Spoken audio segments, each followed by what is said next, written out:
Students को लेके data सामने आया है जिसमें सुसाइड के जो आंकड़े हैं वो सामने रखे हैं। बड़ी संख्या में 70% ऐसे बच्चे हैं जिन्होंने 18 वर्ष से कम उम्र के सुसाइड की, और ज़्यादातर कोचिंग संस्थान या स्कूल में पढ़ने वाले हैं, और उनका रीज़न था मानसिक तनाव।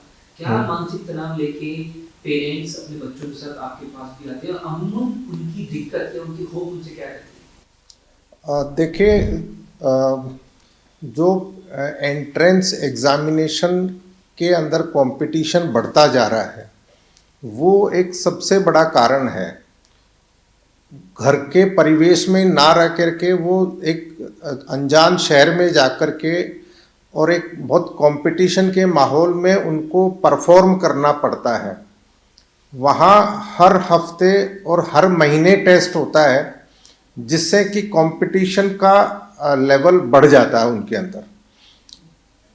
जब घर से दूर रह रहे हैं, कोई एक्सरसाइज नहीं कर रहे हैं, कोई मनोरंजन का काम नहीं कर रहे हैं, जो पेरेंट्स हैं उन पेरेंट्स का भी अपने अधूरे सपनों को पूरा करने के लिए वो बच्चों को एक माध्यम बनाते हैं, और उसकी वजह से वो हर बार यही कहते हैं कि भाई पढ़ने पे ध्यान देना, पढ़ने पे ध्यान देना, तेरे पे हम इतना पैसा खर्च कर रहे हैं, है ना।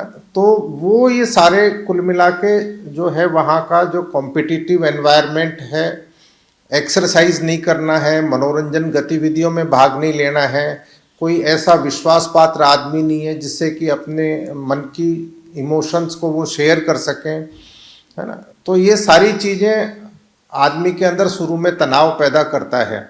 तनाव जब पैदा होता है तो उसमें हल्की फुल्की एंग्जाइटी है, नींद नहीं आना, थोड़ा चिड़चिड़ापन आना, एकाग्रता की कमी हो जाना, ये सब चीज़ें होती है। तो इनिशियली तो आदमी उसको कंपनसेट करने की मतलब एडजस्ट करने की कोशिश करते हैं, परंतु जब यही अगर प्रारंभिक अवस्था में नहीं उनका उपचार किया जाता है, काउंसलिंग की जाती है, तो ये बढ़कर के एक गंभीर मानसिक अवसाद का एक रूप धारण कर लेते हैं।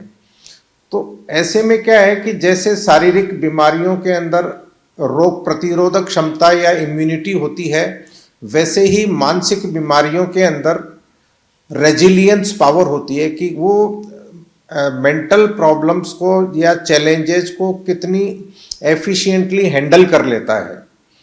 तो वो रेजिलियंस पावर नहीं होने की वजह से उनके अंदर धीरे धीरे क्विट करने की विचार आने लगते हैं कि यार मेरे से तो अब हो नहीं रहा है, और उनके अंदर जो आशा का जो होप है वो ख़त्म हो जाती है कि यार मैं जीवन में कुछ परफॉर्म नहीं कर पाऊँगा, और धीरे धीरे उनके अंदर जो आत्महत्या ही अपनी सारी प्रॉब्लम का उनको एक सॉल्यूशन लगता है।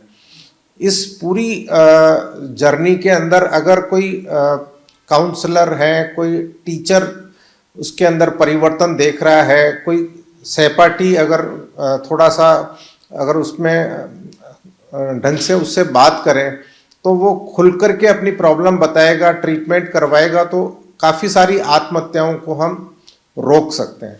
इसमें एक आखिरी और जरूरी सवाल ये है कि पहले ही देखा जाता था कि एक सर्टेन एज पे जाके डिप्रेशन का शिकार होते थे। अभी देखा जा रहा है, आपके पास भी ऐसे केसेस आते होंगे, 18 वर्ष से कम उम्र के या 10 साल के, 12 साल के, 14 साल के, 15 साल के बच्चे जो हैं वो डिप्रेशन का शिकार आते हैं। जी, हमारे पास में इस तरीके के काफ़ी केसेज आते हैं। जैसे आपको ध्यान है कि पहले हार्ट अटैक की बीमारी, है ना, 50 साल, 60 साल, 70 साल वाले लोगों में होती थी।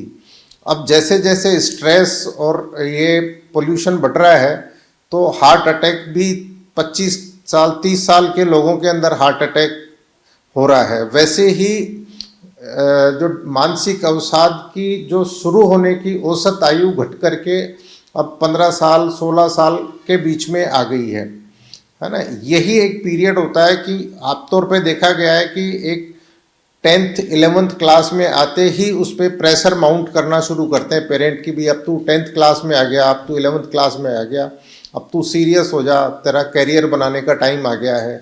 तो वो उसके अंदर जो कंपटीशन की फीलिंग आती है वो ही एक सबसे बड़ा कारण है।